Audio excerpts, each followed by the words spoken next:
안녕하세요. 맥킨의 지혜투자클럽입니다. HLB 오전에 나왔던 기사입니다. 신약 개발은 실패가 기본값, 성패를 거듭하며 성장의 밑거름. 그리고 어제 나왔던 뉴욕타임즈 기사 내용도 한번 살펴봐 드리고요. 주가는 전일 대비해서 약보합세인 39,050원에 정규장에서 마감이 되었습니다. 내용 한번 살펴보겠습니다. 신약 개발은 실패가 기본값, 자, 성패를 거듭하며 성장의 밑거름. 요 위에 이제 예시를 했던 사례들은 로슈가 리툭산 이제 개발에 1997년도에 FDA 허가를 받았는데 항체 신약을 완성하기 위해서 앞에 보면 뭐 개발 중단, 유의성 확보 실패, 뭐 개발 포기 이런 어떤 과정을 통해서 FDA 승인에 성공을 했는데요. 그래서 뭐 글로벌 빅파마 지금도 이제 R&D 확장을 하면서 다 성공하는 것이 아니라 실패를 기본적으로 받아들이면서 신약 개발을 하고 있는 상황이거든요. 보통 이제 신약 개발은 고위험 분야다. 10,000개 정도의 신약 후보 물질이 나오면 최종적으로 승인 받는 게 뭐 대충 뭐 5개 안쪽이니까요. 10,000개 중에 5개 정도가 성공할 만큼 엄청나게 이제 실패가 기본적인 값으로 생각이 되죠. 그래서 사이트 라인의 임상 데이터를 보게 되면 2014년도부터 2023년 10년간 임상 일상 같은 경우는 보통 이제 그 최초로 사람에게 적용했을 때 안전한지 여부를 따지는 겁니다. 약효보다는. 여기에 이제 승인 가능성 관련되는 부분들도 6.7%밖에 안 됩니다. 보통 이제 임상 일상은 쉬울 거라 생각하는데 사람에게 약물이 적용되어서 안전성을 갖추는데도 거의 한 94% 가까운 것은 안 된다는 거죠. 그만큼 임상 일상에 진입한 10개 정도의 약물 중에서 9개 정도는 사람에게 안전하지 않아서 실패를 하는 어떤 평균치를 지금 이야기를 하고 있는 겁니다. 그래서 진양훈 회장 같은 경우에도 이와 같은 맥락의 발언을 했죠. 신약 개발의 기본값은 성공이 아니라 실패다. 다양한 파이프라인, 그래서 다양한 파이프라인을 확보하고 성공의 확률을 키워가는 것이 신약 개발사들이 가장 중요한 어떤 비즈니스 구조죠. HLB 그룹도 이제 그 M&A를 통해서 신약 개발사로 전환을 했고 2008년도에 리보세라니 개발을 시작으로 신약 개발의 첫 발을 디딘 후 17년 되었습니다. 수없이 많은 뭐 위암 관련되는 부분들도 최종적으로 일단 허가를 받지는 못했고, 그 다음 간암으로 이제 피봇을 하고 난 다음에 통계적 유의성을 확보하고, 통계적 유의성을 확보했다는 말이 약효가 우연적인 게 아니라 실제로 약효가 있어서 유의성, 그러니까 약효의 어떤 이제 유효성이라든지 안전성을 검증을 받은 부분이 있거든요. 그래서 그런 부분들이 이제 CMC 때문에 최종적인 허가는 아직 나오고 있지는 않습니다만 그 어떤 도전들이 이제 최종 마무리 단계에서는 계속 이제 진행되고 있는 과정을 몇 년째 하고 있죠. 2019년도에 위암 관련되는 부분들은 통계적 유의성 확보를 못했다. 이 P값이 그 0.05 밑으로 가야 이게 우연이 아니라 실질적인 약효 효과로 해서 결과값이 나왔다. 이 부분을 따지는 게 이제 통계적 유의성인데요. 그래서 이 부분이 실패를 했고 2022년도에 이게 간암 관련되는 부분들은 통계적 유의성을 확보하면서 2022년도 5월달에 임상 3상에 성공 관련되는 부분을 이야기했고요. 그 다음에 이제 선낭 남성환 임상 이상이 종료되었고 간암 임상 성공에 따라서 오프라벨 전략으로 이제 임상 3상은 뭐 보류가 된 상황에서 올해 테라피틱스에 NK 관련되는 부분들은 유럽에서 이제 통계적 유의성 확보가 실패했습니다. 그러니까 대조군 관련되는 부분들이 그 효과가 높아지게 되면 통계적 유의성이 낮아져 그러니까 이게 통계적 유의성의 그 부분들 자체가 0.05 밑으로 안 가고 이게 좀 달라져 버리는 거죠.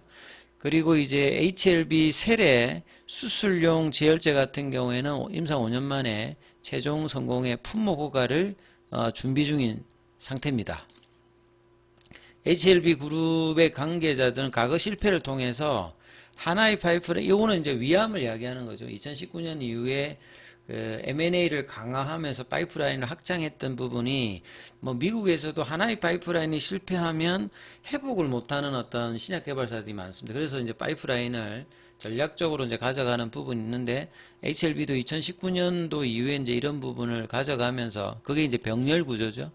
속도감 있게 이제 개발해야 성공 가능성 높일 수 있다는 결론을 얻고 전략적인 어떤 선택들을 바꿨고요. 그래서 파이프라인 확장 전략이 본궤도에 오르면서 단기 성과뿐만 아니라 중장기 성장 동력을 아우르는 어떤 연구개발, 그러니까 R&D 모멘텀은 많이 이제 갖춘 상태입니다. 간암 관련되는 부분은 지금 항서제약의 이제 감내주만 CMC 관련되는 부분에 데이터 확보 기간을 계속 이제 거치고 있는 부분이고, 작년 말에 도입했던 리라프라트닉 관련되는 부분들은 연말이나 내년 초에 NDA 신청을 앞두고 있고요. 프리 NDA 관련되는 미팅도 이제 이달 안에는 있을 예정입니다. 테라피틱스의 NK 관련되는 미국 임상 관련되는 3상은 진행 중이고, 이제 이 부분들이 9월 달에 본래는 이제 환자 모집 뭐 완료되는 어떤 이제 투약이 뭐 완료되는 어떤 시기인데 이 부분도 좀 챙겨봐야 되고요. 그 다음 어제 이제 이노베이션의 메리스모 관련되는 카티 고용암 쪽 혈액암이 이제 임상 1상이 동시 이제 진행 중인데요. 연말부터 내년도까지 이제 중간 데이터 발표를 또 앞두고 있습니다. 이만큼 이제 R&D 과정에서 여러 파이프라인의 어떤 진행들이 병렬적으로 진행되고 있는 부분이고요.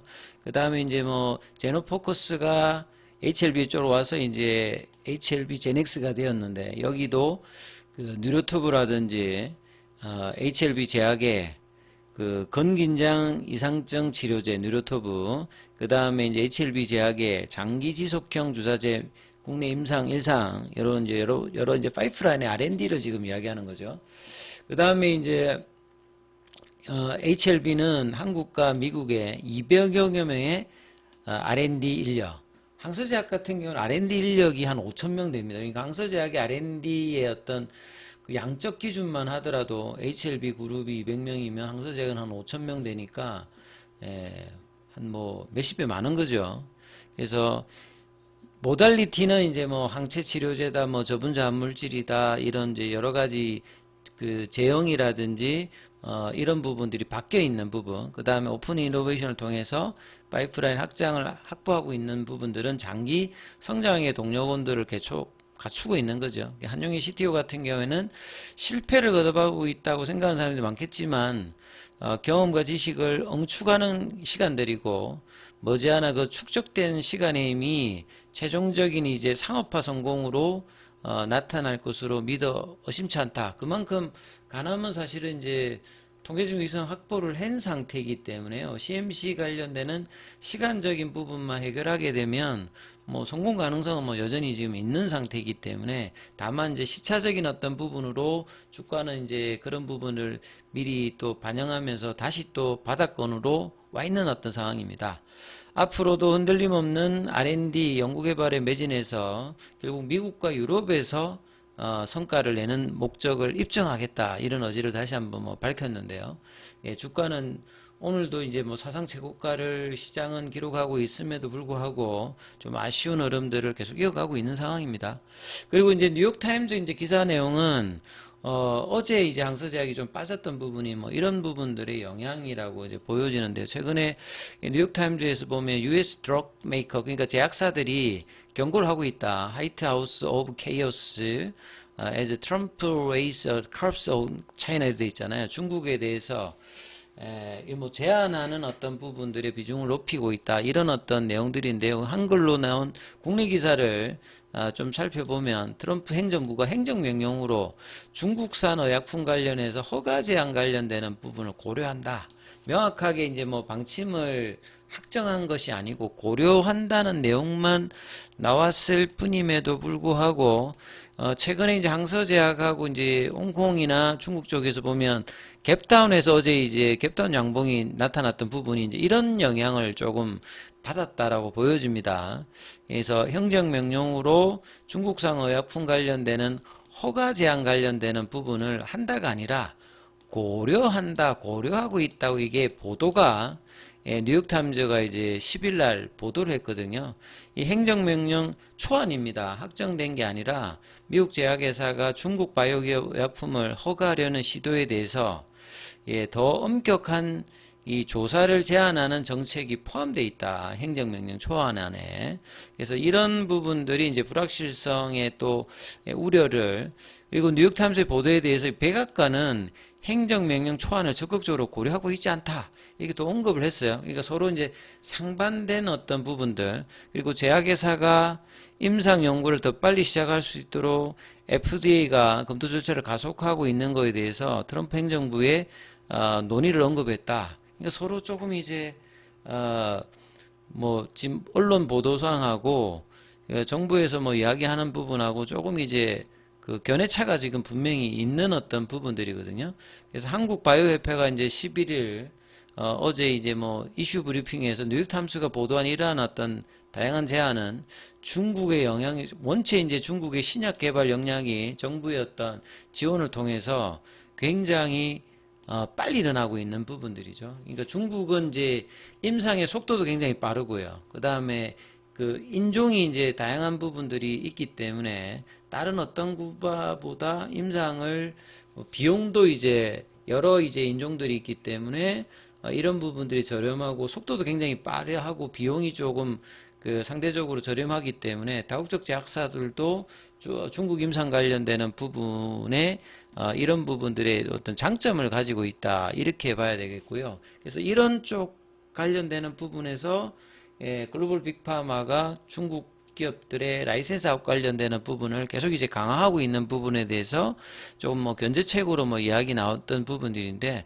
주가는 이런 부분들을 항서제약의 어떤 주가를 보면 어제 그 좀 반영이 되었다, 이렇게 좀 보실 수가 있습니다. 자, 그리고 이제 개별 공매도 쪽에서는 오늘 거래량은 어제보다도 또 이제 줄은 상태인데 한 8만 주 정도. 그 다음에 이제 공매도 이제 순보유 잔고 같은 경우에는 9월 10일 기준으로 한 540만 주대.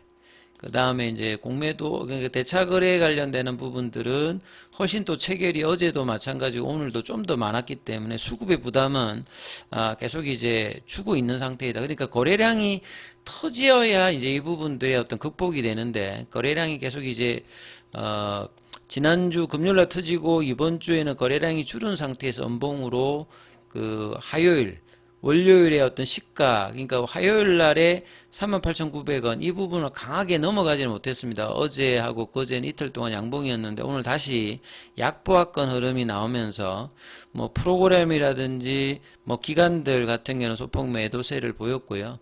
창구 쪽에 보시게 되면 삼성이 9월달 들어서는 매수로 왔다가 이제 다시 이제 매도로 바뀌는 흐름이 났기 때문에 주도 지금 그 신규로 나왔던 창구가 다시 이제 사실상은 매수했던 부분이 대부분 다 매도로 나왔던 부분이고, 단기로 이제 뭐 키움이나 이런 단타 입장이고요. 주력한 이제 공매도 쪽인 신한이라든지 여기서 이제 매수를 한 데 비해서 모건 스탠리가 매도를 했기 때문에 여전히 이제 공매도 쪽의 어떤 수급 흐름에서는 크게 지금 변함이 없는 상태입니다. 그래서 다음 주에 이제 이번 주 월요일에 이 4만원대 흐름을 회복하는 흐름에 캔들이 나오는지 여부를 또 체크해야 되는 어떤 상황이다, 이렇게 좀 보셔야 될 것 같고요.